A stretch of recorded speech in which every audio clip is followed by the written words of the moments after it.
guys, today's video is gonna be a little bit more serious than my other videos. I just wanted to sit down and talk for a little bit because this has been on my mind for a short while. Actually for a long while, let's just be honest. I have been thinking about this for a while. I just didn't have the time to until now because I am on spring break, so hey. I wanted to talk about plagiarism and art theft. And the subject is really important to me because I am an artist, like an actual artist, like all of those are mine. I know how it feels to like put your hours and hard-earned work into something creative. No one's ever stolen art from me though. That hasn't happened yet. I'm not that important yet. But it doesn't really take that much to understand how it feels to get your art stolen from you and that person is like making a profit off of it. But I wanted to specifically talk about plagiarism in the beauty community and in the makeup industry. Everyone knows about plagiarism and art theft when it comes to like making prints, like even making prints, character design.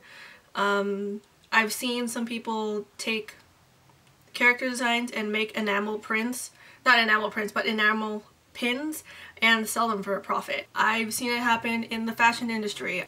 I've seen Zara, the clothing brand, plagiarize an artist's work and make a profit off of it. Redbubble is a website where you can just plagiarize the shit out of anything and make a profit off of it. I used to do that and I don't do it anymore. Just I'm not that person anymore.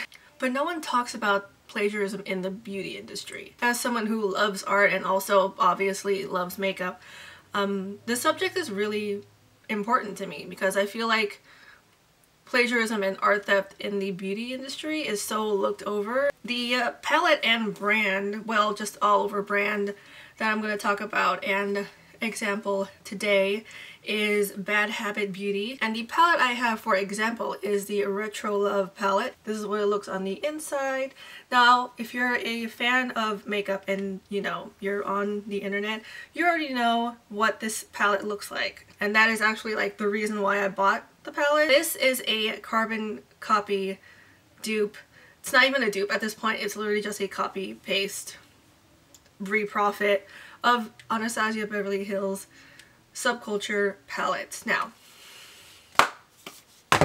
if you don't know what Subculture is, the Subculture palette by ABH is supposed to be the sister palette to Modern Renaissance, which Bad Habit also has a exact copy of also. Subculture was more of the ugly sister, the ugly twin, you know what I'm saying, to Modern Renaissance, because Modern Renaissance was like the most popular, like the best all-around most loved palette from Anastasia Beverly Hills. And then Subculture came out and everyone was really excited. It seems like everyone hates it. It seemed like more people hated it than loved it. I've had this palette for about, well, since December, and I've only used it one time. So I have a dupe for Modern Renaissance and I wanted a dupe for Subculture. I don't have the coin or the cash money to spend on a $46 eyeshadow palette, almost $50 eyeshadow palette, you know what I'm saying? When I first saw the palette, I was like, yes, this is everything. This is good for someone like me.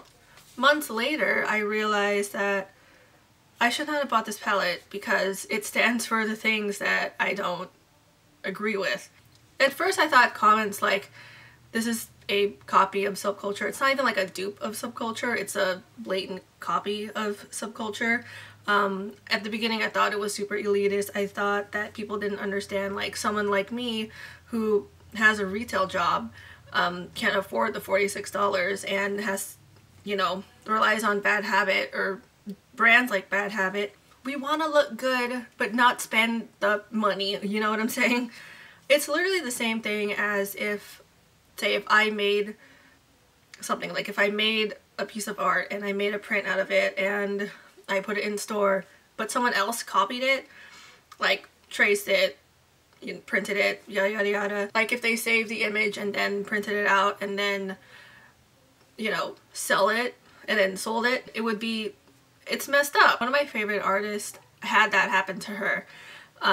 Someone printed out one of her prints and she does like amazing like artwork, so I can only imagine how many hours in a day or weeks it takes for her to make her art. Someone printed it out and sold it at a convention, and she had to go through all these legal things, stuff like that. It's literally the exact same thing. It's like, it's art theft, basically. Not necessarily art theft, but you know, it's like packaging theft.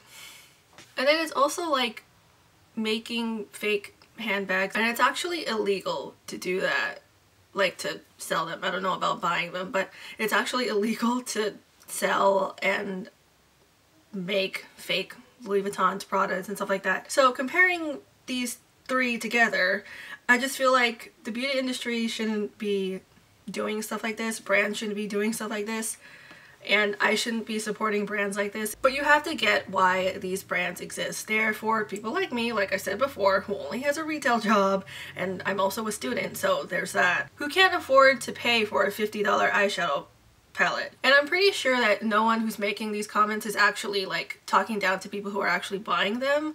I'm pretty sure that people understand why these people buy them, you know what I'm saying? People like me who bought them because I bought one. But I just feel like, you know, you don't have to do this. This is a palette I definitely regret getting because I feel bad for, you know, getting a carbon copy. And it's sad to say that I actually am not going to be using this palette anymore. I actually am planning on sending it to the Philippines, so it's not in my person anymore. But instead I will be using the Reloaded Iconic palette by Makeup Revolution, and this is in the what am I trying to say? There's 4 palettes like this, and this is the one in the Vision. And as you can see, they're pretty similar. This one's a little bit more muted, I realized, and this one has more vibrant colors. Like this purple is so much more, sorry, like this purple and this magenta color or burgundy color is so much more vibrant than the ones in here. But I would rather use like a layout and a palette more unique than something that's not. And I might as well show you the other dupes that I do have, because you don't have to be a copycat, okay? You don't have to be that person. You don't have to be that group of people. This is the palette that is supposed to be a dupe for Modern Renaissance. I don't have Modern Renaissance with me. I've never bought it because I bought the dupe for it. But it's in a different layout, it's in a different order, it's in a completely different size packaging, so it's completely unique actually. Just the colors are similar, but you know. Then there's this Okalon glowing palette. First of all, I hate the outside packaging. It's actually kind of annoying. And this is actually supposed to be a dupe for the what is it called?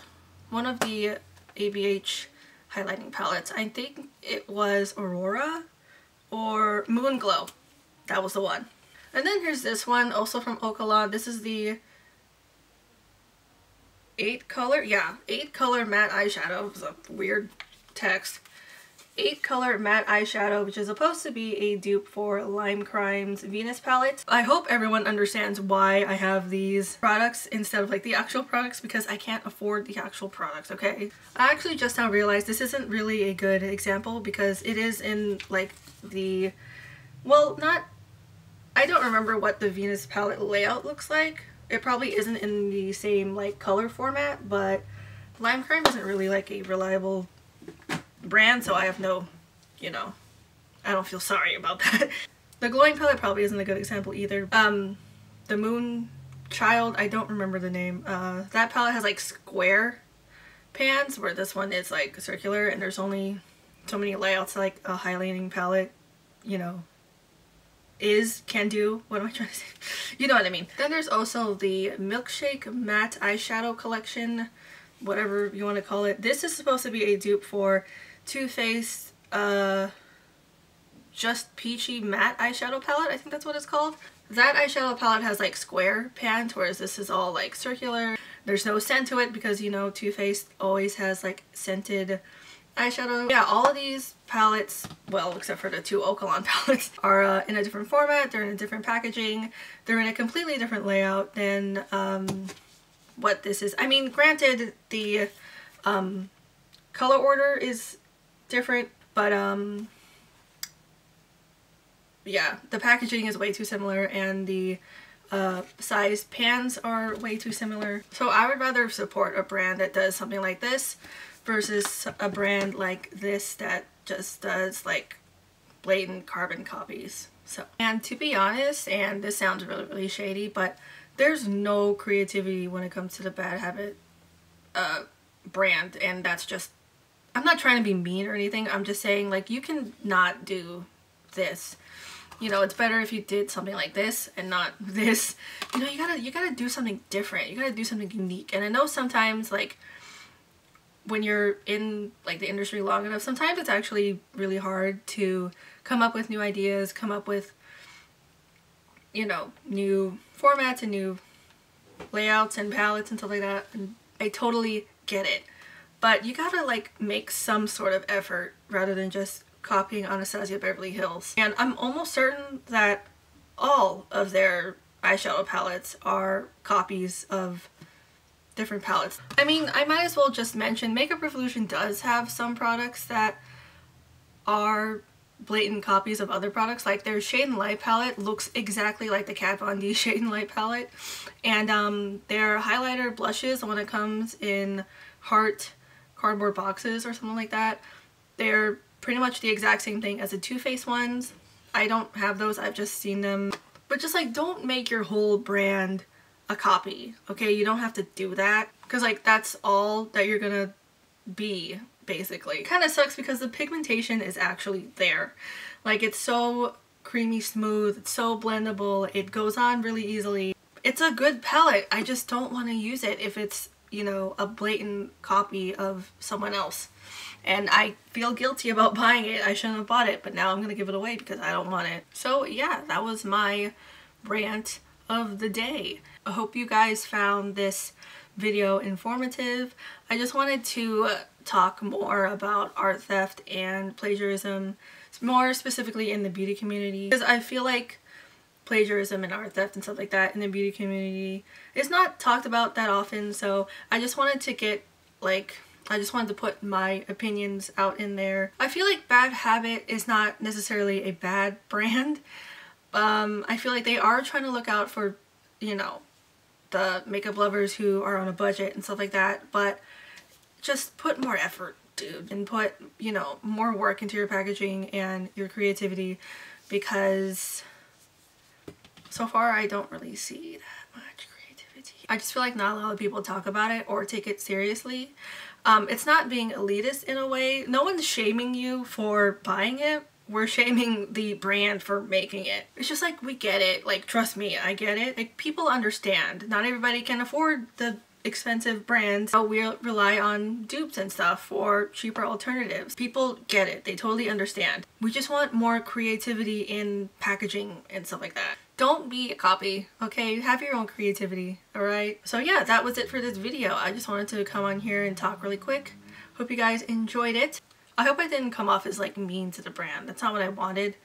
I just wanted to give my insight that, you know, the quality of the eyeshadow is there. You just need to put more work in the packaging. That's literally all.